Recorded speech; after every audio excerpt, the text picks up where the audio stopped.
और एक बार फिर रुक करेंगे फरीदाबाद का, जहां मुख्यमंत्री मनोहर लाल फरीदाबाद पहुंचे। उनके साथ उपराष्ट्रपति जगदीप धनखड़ भी मौजूद हैं और ट्रांसफॉर्म हरियाणा बुक का आज लॉन्च किया जाएगा।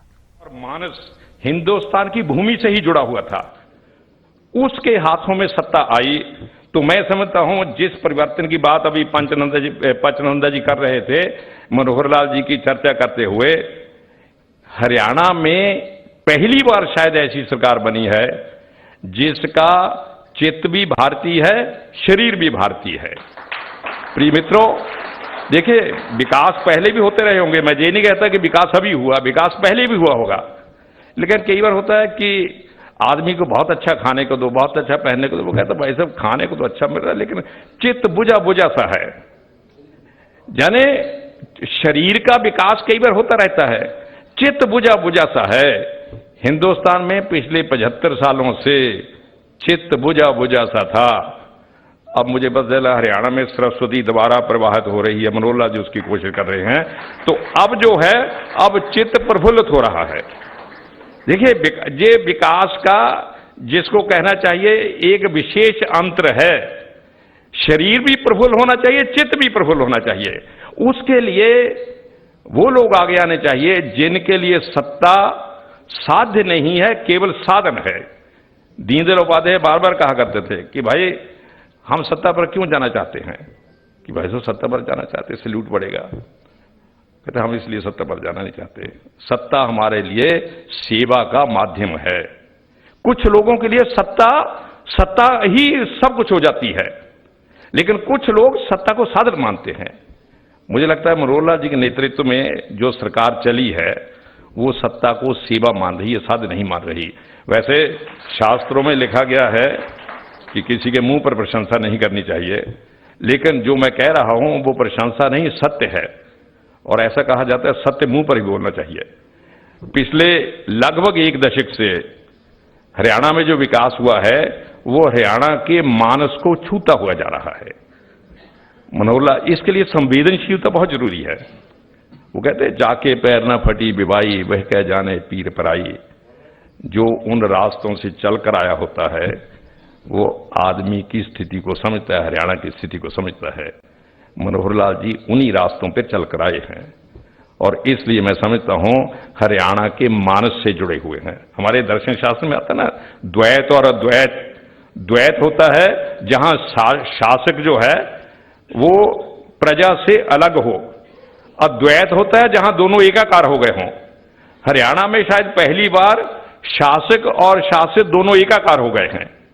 पहली बार लग रहा है, अभी पंचनंदा जी ने कहा था कि मनोहर लाल जी ने कहा कि भाई मेरिट पर होना चाहिए। देखिए पारदर्शिता होगी तो लोगों का व्यवस्था पर विश्वास जमा रहता है, पारदर्शिता समाप्त हो जाएगी तो लोगों का व्यवस्था से विश्वास उठ जाता है। सबसे बड़ा काम है कि लोगों का व्यवस्था पर विश्वास बना रहे। व्यवस्था पर विश्वास तभी बनता है यदि वह व्यवस्था इस मिट्टी में से पैदा हुई हो, यूरोप से आयातित ना की गई हो। पिछले एक दशक से हरियाणा में बहुत से परिवर्तन हुए हैं और उस ये किताब जिसका भी विमोचन हमारे उपराष्ट्रपति महोदय करेंगे, जी इसका चित्रण करेगी। मुझे इसके संपादन का उत्तरदायित्व मिला है, बहुत लोगों ने इसमें मदद की है, बहुत का नाम पंचनंदा जी ने बता ही दिया है। डॉक्टर अमित अग्रवाल की इसमें बड़ी भूमिका रही है, उन्होंने बड़े आंकड़े हमें उपलब्ध करवाए। एक टीम लेखकों से मिलती रही, उनसे वाबस्ता हुए और गपशप की, उनसे सामग्री ली, इकट्ठी की। और डॉक्टर कुलदीप सैनी ने मेरी इसमें बड़ी सहायता की। मैं बराड़ साहब का भी धन्यवादी हूं और सब मित्रों का धन्यवादी हूं जिन्होंने इस अभियान को सफल बनाने में अपना योगदान दिया। मैं आपका एक बार फिर धन्यवाद करता हूं। धन्यवाद। बहुत बहुत आभार माननीय प्रोफेसर कुलदीप चंद अग्निहोत्री जी का। देवी सज्जनों, बीते 9 वर्षों में माननीय मुख्यमंत्री श्री मनोहर लाल जी के नेतृत्व में एक नए और जीवंत हरियाणा के उदय की ये एक ऐसी प्रेरक यात्रा रही है जिसमें प्रदेश का हर वर्ग उसकी सहभागिता रही, वे इसके साक्षी भी रहे और इसके हिस्सा भी रहे। हरियाणा कैडर के पूर्व IAS अधिकारी श्री राजेश खुल्लर हरियाणा में अनेक महत्वपूर्ण पदों पर उन्होंने अपनी सेवाएं दी। विश्व बैंक के एग्जीक्यूटिव डायरेक्टर भी आप रहे, जहां बोर्ड में आपने भारत, बांग्लादेश, श्रीलंका, नेपाल और भूटान का प्रतिनिधित्व किया। वर्तमान में आप माननीय मुख्यमंत्री जी के मुख्य प्रधान सचिव हैं। मैं निवेदन करूंगा श्री राजेश खुल्लर जी से कि वे इस पुस्तक और 9 वर्षों की बहुत ही सारगर्भित यात्रा को लेकर अपने विचार, अपने अनुभव हम सबके साथ साझा करें। श्री राजेश खुल्लर।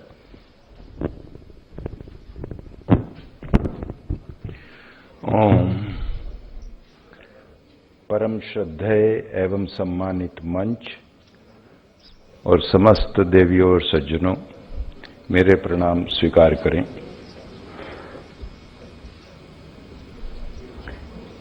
किसी भी विषय को ठीक से समझने के लिए, उसे आलोकित करने के लिए हमारी भारतीय परंपरा में एक चिर नूतन विधि है, सहवीर्यम करवावहि।